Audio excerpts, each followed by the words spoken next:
குவாலிஃபிகேஷனை பொறுத்த வரைக்கும் நீங்கள் ஒரு 2 விஷயத்த மைண்டில் வச்சிருந்தாவே போதும். ஃபஸ்ட்டு என்ன மாதிரி டிகிரி குவாலிஃபிகேஷன் இருக்கணும் அப்படிங்கிறது, அதுக்கு அடுத்தது வயது. இதுதான் ரொம்ப நிறைய பேர் யோசிக்கிற விஷயம்.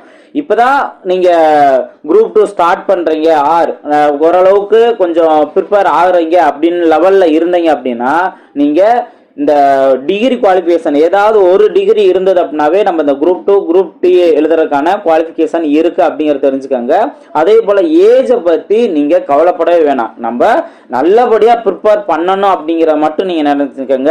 நம்மளுக்கு இவ்வளவு வயசு அப்படின்ற ஏஜ் லிமிட்டே கிடையாது அப்படின்னு நினைச்சுக்கோங்க. ஏன்னா நீங்க குரூப் 2A பார்க்கும்போது உங்களுக்கு ஏஜ் லிமிட் இல்லை அப்படிங்கிறத மென்ஷன் பண்ணியிருப்பாங்க. ஸோ குரூப் 2Aன்னு பார்க்கும்போது உங்களுக்கு ஏஜ் லிமிட்லாம் இல்லை அப்படிங்கிறத உங்களுக்கு 1 by 1 இப்போ அதிகபட்ச வயது வரம்பு இல்லை அப்படிங்கிற மாதிரிலாம் மென்ஷன் பண்ணியிருக்காங்களா. ஸோ அந்த மாதிரி இதெல்லாம் டிபார்ட்மெண்ட்லாம் இருக்கு. ஸ்பெசிஃபிக்காக எனக்கு இந்த பர்டிகுலர் டிபார்ட்மெண்ட்